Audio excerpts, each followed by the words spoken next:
Hi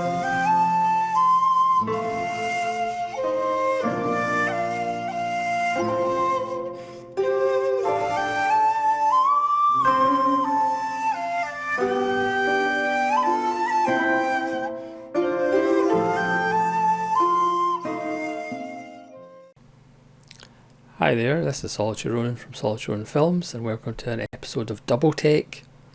Today's Double Take is two films by British director, or Cornish director, Mark Jenkin, and it's Bait from 2019 and his 2022 follow-up, Enys. Obviously everybody's talked about Enys, including friend of the channel, Chris Mohan, and everybody's talked about these films better than I will, but I'm going to go for it anyway, because I recently watched Bait, which I've had for a little while, again because Chris recommended it, but I've actually watched Enys first, and then I finally caught up with Bait. These are both BFI Blu-rays, and because I picked up Bait late, I didn't get the booklet for Bait, but I do have the booklet for Enys. If you don't know, and I'm sure you probably do, Mark Jenkin uses an interesting filming technique. He shot both of those films on 16mm. He had 100 feet of film in each cartridge, certainly for Bait, which lasted about 2.5 minutes. So he had to do interesting shooting techniques to make sure he got the shots that he wanted. Bait is black and white, and Enys is in colour. You can see why these two films have been kind of appreciated by critics and a certain kind of film fan, and you can also see why people dislike them in this age of digital perfection. 4Ks, it would kind of be ironic to see these films get 4Ks, because shot in 16mm, and there are artefacts on the film, because as he says, that's just what landed in the film. There's a scene where there's kind of a sparkly little effect on the film, and that's just because he left the door of his studio open and pollen came in and landed on the film. So it gives it it gives the films a retro look in an age where we want more and more perfection in our film viewing and in art in general.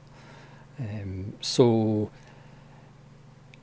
you can see why that kind of technique puts people off these films. And also he films them silently and then post sync sound, and again for him it's an easier way of doing it, so you don't have to go back and take away the fridge sound or the airplane that goes overhead while you're filming. But as he said on the extras in Bait, for one of the scenes the first thing he did was put in a fridge sound. So it has benefits, it has pros and cons of shooting this way, but obviously it's not the way most people shoot nowadays. So both these films have a kind of oddness and a kind of unique atmosphere to them.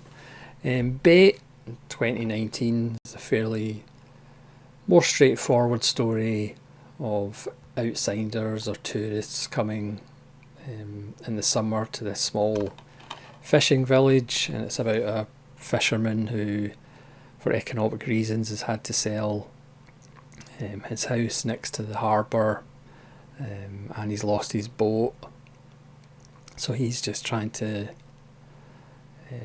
make money as well as he can, and there's tension between the people who bought his house to make it a B&B, who only come down for like 2 months during the summer, and their son and daughter, and also his relationship with another fisherman who now does just boat tours of the area rather than actually fishing.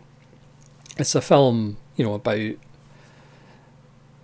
almost the end of an era, the death of industry, and I would say it's hard to tell which one's the better film. I would say maybe Bait is the better film, but Enys has probably more rewatchability, if that makes any sense.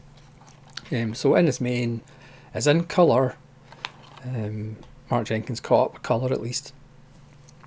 And it's about a woman on this remote island who's doing a study of a flower that only seems to grow on this island.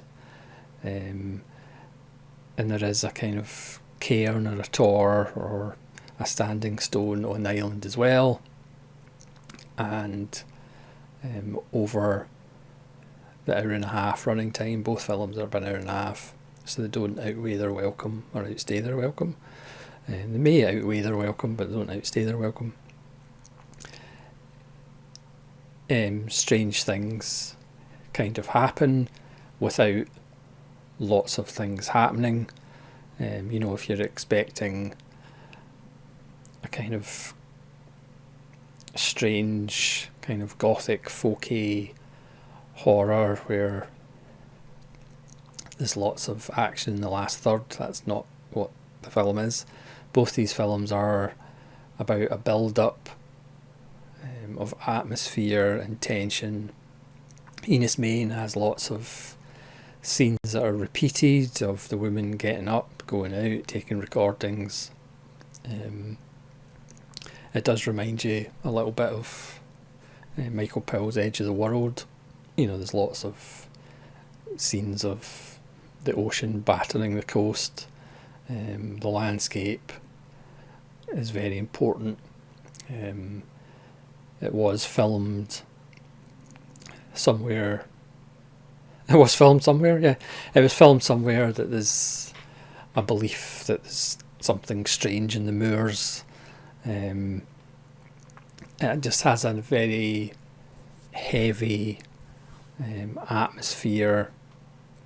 Again, it's not a film for people that are used to resolution and lots of things happening, and you need patience. In both films, especially Bait, at first the filming technique can be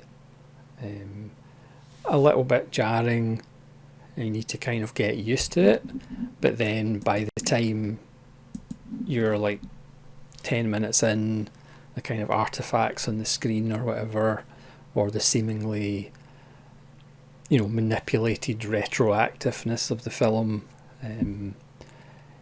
you don't actually, it doesn't bother you because you're invested in the characters. You're invested in the part of Martin the fisherman, even though he's not particularly a likeable guy. He's rough around the edges. He's obviously angry about the financial situation. He catches fish now by putting a net on the shore, and obviously just catching some fish that come in the tide. Everybody's got a story and everybody's connected, because again it is a small town. So you've got the woman that runs what seems to be the only pub in town, and her daughter, and again you've got this influx of posh people, no doubt from that their London, and again their son, who's called Hugo, and he's got braces and he couldn't be more posh if you tried. and he's somewhat antagonistic towards the local community, and especially the son of the ex-fisherman who now does boat tours, because that young fellow is diddling his sister. It's a perfect encapsulation of a small community, and again you really get a sense of the death of that community. The couple that have bought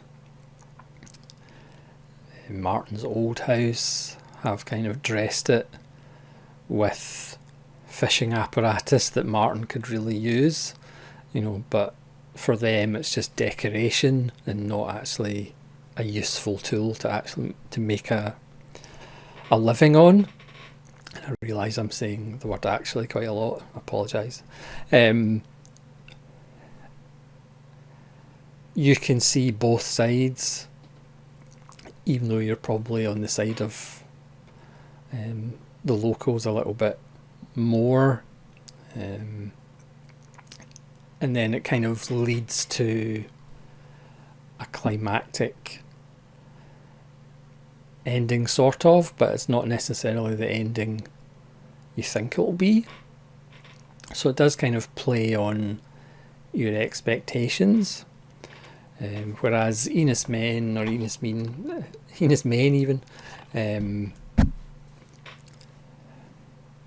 there's not a lot of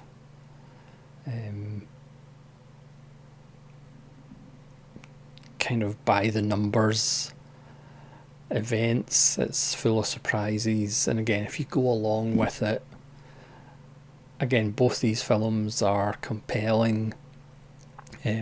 Jenkin, his mise-en-scène is fantastic. He has wonderful just little shots and images are wonderful, as well as the nuts and bolts dialogue scenes and things like that. But his actual images that he finds with his 16mm camera are quite wonderful as well. He talks about in the extras of one of the releases being influenced by Bresson and Tarkovsky, even though he said Bresson and Tarkovsky would hate both of the films, or certainly at the time Bait. But there's certainly, it's not absolute Bressonian methodology, but it certainly has an element of Bresson about it. But again, that might also be due to just the budget and the filming constraints, because you've only got 2.5 minutes per cartridge, certainly in the case of Bait. So these are two wonderful films, but not for everybody. But we do like those kind of films, because if they were for everybody, they'd be a different film. So Bait from 2019, again, they're both BFI releases. Mark Kermode has commentaries with Mark Jenkin on both, and he has a Q&A with Mark Jenkin on both, strange enough, one from 2019 and the other from 2022. And in the Bait extras, Mark Jenkin talks about his next film's going to be a horror film set in an island, which strangely enough would turn into Enys Men 3 years later. There's a 6-minute Dear Marianne, which is a short by Jenkin about a Cornishman's travels in Ireland through Wexford, Waterford and Cork. The Essential Cornishman from 2015, Mark Jenkin's 6-minute film, the homage to the spontaneous prose of the Beats from the mythical Cornish West. The Road to Zenor from 2016 is a 2-minute poetic travelogue by Mark Jenkin of a familiar journey to a small coastal village near St Ives. And then from 1936, not shot by Mark Jenkin because he was only born in 1976, The Saving of Bill Blewett, a charming docudrama that sees two Cornish fishermen managing to save enough money to replace their boat after it's lost at sea, which is what the character of Martin's trying to do to get a new boat.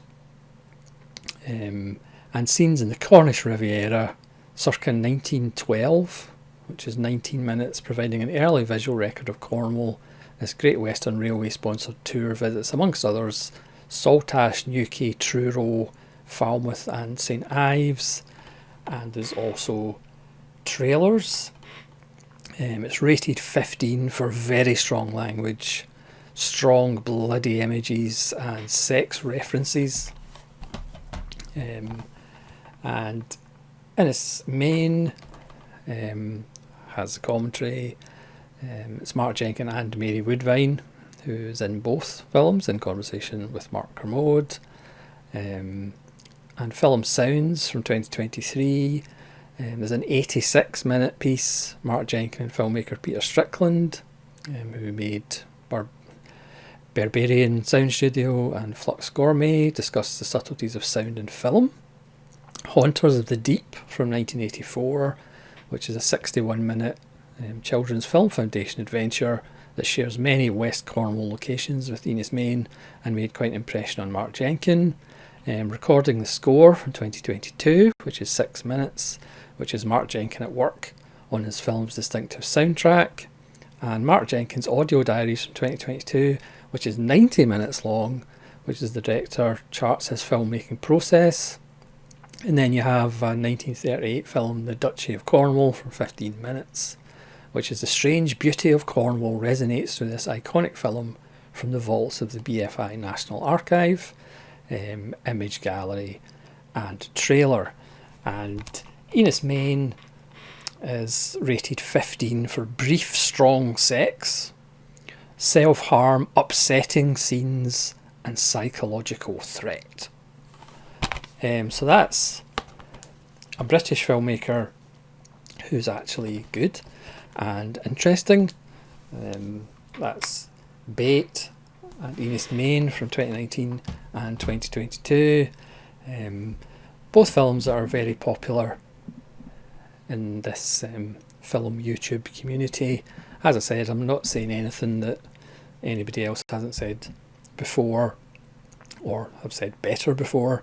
But now finally seeing Bait, I thought I would just have a wee rambling piece about both films and why you should check them out. But again, I wouldn't be surprised if some people didn't like them, and that's fair enough. It is a fairly in-your-face filming style that, again, in this 21st century might be a little bit jarring, but it gives the films a kind of atmosphere and a life of their own, as opposed to some of the kind of bland, shiny films that we get nowadays that don't seem to have a heart or a soul to them. So thanks very much for watching this double take. Please let me know if you've seen Bait and Enys Main and what you think of them, and hopefully you'll join me again for more double takes. This is Solitude Ronan from Solitude Ronan Films, saying farewell.